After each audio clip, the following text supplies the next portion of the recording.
अस्सलामुअलैकुम। Kitchen with shine aunty में मैं आप सबको खुश आमदीद कहती हूँ। आज मैं अपने किचन में बहुत ही मज़ेदार खुशबूदार मुरादाबादी सब्जियों का यखनी वाला पुलाव बना रही हूँ। बहुत मज़े का ये पुलाव बनता है, ज़रूर इस रेसिपी को ट्राई कीजिएगा। मुरादाबादी यखनी पुलाव बनाने के लिए मैंने एक दरमियानी साइज़ का आलू लिया, जिसे टुकड़ों में काट लिया है। एक छोटी शिमला मिर्च है, आधा कप मैंने बंद गोभी ली है, एक गाजर है जिसे काट लिया है और आधा कप मैंने मटर ली है। सब्जियां आप अपनी मर्ज़ी से कम या ज़्यादा कर सकते हैं। इसके साथ ही मैंने आधा किलो जो है बासमती चावल लिए हैं। चावलों को मैं 2 से 3 दफ़ा अच्छी तरह से धो लूँगी और इसे आधे घंटे के लिए हम भिगो देंगे। अगर कप से नाप कर देखा जाए तो मैंने इस कप से नाप कर 2 कप चावल लिए हैं। तो चलिए हम यखनी पुलाव बनाना शुरू करते हैं।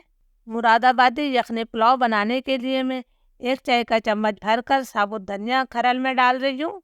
1 चाय का चम्मच भरकर मैं इसके अंदर सौंफ शामिल कर रही हूँ। अब साबुत धनिया और सौंफ को मैं मोटा मोटा सा कूट लेती हूँ। इससे पुलाव में बहुत ही अच्छी खुशबू और जायका आएगा। सौंफ और धनिया को मैंने मोटा मोटा सा कूट लिया है। खुशबूदार मुरादाबादी यखनी पुलाव बनाने के लिए मैंने 1/4 कप तेल लिया है। तेल को मैं गरम कर लेती हूँ। तेल गरम हो गया तो मैं इसके अंदर कुछ खड़े गरम मसाले शामिल करूंगी। 4 मैंने लौंगे ली हैं, थोड़ी सी जवतरी है, 2 बादियान के फूल हैं, 8-10 काली मिर्चें, एक छोटा दालचीनी का टुकड़ा, एक बड़ी इलायची और 1 चाय का चम्मच मैंने सफ़ेद ज़ीरा लिया है। इन तमाम खड़े गरम मसालों को मैं 30-40 सेकंड तक फ्राई कर लेती हूँ ताकि तेल में इसकी अच्छी सी खुशबू आ जाए। खड़े गरम मसाले हमारे फ्राई हो गए हैं तो अब मैं इसके अंदर ये मैंने 2 दरमियाने साइज़ की प्याज ली थी, ये शामिल करूँगी। लेकिन इसमें से हमने थोड़ी प्याज को रोक लेना है, इसका इस्तेमाल हम आखिर में करेंगे। प्याज को हमने मुसलसल चलाते हुए लाइट ब्राउन कर लेना है। प्याज हमारी लाइट ब्राउन हो गई है तो मैं इसके अंदर 1 खाने का चम्मच भरकर अदरक लहसुन का पेस्ट शामिल कर रही हूँ। अदरक लहसुन को भी हमने 1.5-2 मिनट तक भून लेना है। प्याज को आपने ज़्यादा डार्क कलर नहीं देना है, वरना पुलाव का कलर ख़राब हो जाएगा। अदरक लहसुन हमारा भुन गया है तो अब मैं इसके अंदर कुछ मसाले शामिल करूँगी। 3-4 मैंने बारीक कटी हुई हरी मिर्चें डाल दी हैं। आधा चाय का चम्मच मैंने कुटी हुई लाल मिर्च डाली है। 1 चाय का चम्मच भरकर मैं इसके अंदर नमक शामिल कर रही हूँ। इसके अंदर पिसी हुई लाल मिर्चें या हल्दी पाउडर नहीं जाता है। इसके साथ ही मैं इसके अंदर 100 ग्राम यानी कि आधा कप दही शामिल कर रही हूँ। दही को आपने अच्छी तरह से फेंट लेना है। दही डालकर भी मैं इसकी इतनी देर तक भुनाई करूँगी कि दही का पानी खुश्क हो जाए और तेल इससे अलग हो जाए। दही का पानी खुश्क हो गया है और तेल इससे अलग हो गया है तो अब मैं इसके अंदर सब्जियां शामिल करूंगी। हमने जो है गाजर, मटर और आलू शामिल करना है। शिमला मिर्च और बंद गोभी को मैं अभी रोक लूंगी, इसलिए कि शिमला मिर्च और बंद गोभी बहुत ज़्यादा जल्दी पक जाती हैं, तो वो हमने अभी नहीं डालनी है। ये मैंने गाजर, मटर और आलू डाल दिए हैं तो अब मैं इसे 2-3 मिनट तक मसाले के साथ भून लेती हूँ। इस तरह हमारे पुलाव का जायका कई गुना बढ़ जाएगा। सब्जियों की मैंने 3-4 मिनट तक अच्छी तरह से भुनाई कर ली है तो अब जो हमने सौंफ और साबुत धनिया को कूटा था वो मैं शामिल कर देती हूँ।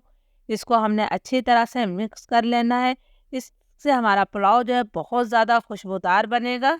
सौंफ और धनिया को भी मैंने अच्छी तरह से मिक्स कर दिया है तो अब हमने इसके अंदर चावलों के लिए पानी शामिल करना है। इस कप से नापकर मैंने 2 कप चावल लिए हैं तो मैं इसी कप से नापकर 4 कप पानी डाल रही हूँ, यानी कि चावलों का आपने डबल पानी डालना है। आप भी चावल हमेशा किसी कप, कटोरी या गिलास से नाप कर लिया करें, इस तरह आपको भी पानी डालने में आसानी होगी। ये मैंने 4 कप पानी शामिल कर दिया है। इसको हम मिक्स कर देते हैं और हाई फ्लेम पर पानी में उबाल आने का इंतज़ार करते हैं। पानी में उबाल आ गया है तो अब मैं इसके अंदर नमक चखूंगी, इसलिए कि अगर पानी में नमक बराबर होगा तो हमारे चावलों में भी नमक बराबर होगा। नमक मुझे थोड़ा कम लग रहा है तो मैं इसके अंदर आधा चाय का चम्मच नमक और शामिल कर रही हूँ। इसको भी हम मिक्स कर देते हैं। फ्लेम में अब लो टू मीडियम कर रही हूँ। लो टू मीडियम फ्लेम पर हम इसे ढककर 4-5 मिनट तक और पकाएंगे ताकि सब्जियाँ हमारी नरम हो जाएं। सब्जियों को पकते हुए 4-5 मिनट हो गए हैं। माशाल्लाह बहुत अच्छी खुशबू आ रही। अब हम इसके अंदर जो हमने शिमला मिर्च और बंद गोभी को रोका था वो हम शामिल कर देते हैं। बंद गोभी और शिमला मिर्च बहुत ज़्यादा जल्दी पक जाती हैं। इसके साथ ही मैं इसके अंदर थोड़ा सा पुदीना, थोड़ा सा हरा धनिया और 3 हरी मिर्चों को काट कर शामिल कर रही हूँ। इससे भी पुलाव में बहुत अच्छी खुशबू आएगी। इसको भी हम अच्छी तरह से मिक्स कर देते हैं। अब मैं इसके अंदर भीगे हुए चावल शामिल कर रही हूँ। चावलों को भीगे हुए आधा घंटा हो गया है और चावलों का तमाम पानी मैंने निकाल दिया है। अब इन चावलों को हमने हल्के हाथों से मिक्स कर लेना है। आपने हल्के हाथों से मिक्स करना है इसलिए कि ये भीगे हुए चावल है। फ्लेम मेरा हाई है। हाई फ्लेम पर मैं इसे ढककर 6-7 मिनट तक पकाऊंगी ताकि इसका ज़्यादातर पानी जो है खुश्क हो जाए। फिर 6-7 मिनट बाद मैं आपको दिखाती हूँ। सब्जियों को हाई फ्लेम पर पकते हुए 6-7 मिनट हो गए हैं। आप देख सकते हैं कि इसका ज़्यादातर पानी खुश्क हो गया है। तो मैंने एक दफ़ा इसे चम्मच चलाकर सब्जियों को मिक्स कर दिया है। अब फ्लेम मैंने बिल्कुल लो कर दिया है और लो फ्लेम पर हम इसे 10 मिनट का दम दे देते हैं। जब तक चावलों में दम आ रहा है हम मुरादाबादी पुलाव का तड़का तैयार करेंगे। इसके लिए मैंने 1 खाने का चम्मच भरकर फ्राई पैन में घी डाला है और घी को मैं हल्का गर्म कर लेती हूँ। घी गर्म हो गया तो हम इसके अंदर वो प्याज शामिल करेंगे जिसे हमने शुरू में रोक लिया था। प्याज को हमने मुसलसल चलाते हुए ब्राउन कर लेना है। ये तड़का हमारे मुरादाबादी पुलाव का जायका कई गुना बढ़ा देगा। प्याज हमारी ब्राउन हो गई है तो चलिए हम चावलों को देख लेते हैं। चावलों को दम पर रखे हुए 10 मिनट हो गए हैं। माशाल्लाह माशाल्लाह बहुत ही खुशबूदार हमारा पुलाव तैयार है। तो अब मैं चूल्हा बंद कर देती हूँ और इसके अंदर हमने जो तड़का तैयार किया है ये तड़का शामिल कर देते हैं। बहुत ही जायकेदार इससे हमारा पुलाव हो जाएगा। चूल्हा मैंने बंद कर दिया है। 2 मिनट के लिए मैं इसे ढक दूंगी। फिर 2 मिनट बाद हमने इस पुलाव को सर्व करना है। बहुत ही खुशबूदार खिला खिला मुरादाबादी सब्जियों का पुलाव तैयार है। यकीन करें बहुत मज़े का बना है। एक दफ़ा आपने इस खुशबूदार पुलाव को बना लिया तो आप इसे बार बार बनाना पसंद करेंगे इसलिए कि ये इतने मज़े का बनता है। इस मज़ेदार पुलाव को मैंने सर्व किया है फ्राई मिर्चों के साथ और शलजम के पानी वाले अचार के साथ। ज़रूर इस रेसिपी को ट्राई कीजिएगा। इजाज़त दीजिए। अल्लाह हाफिज़।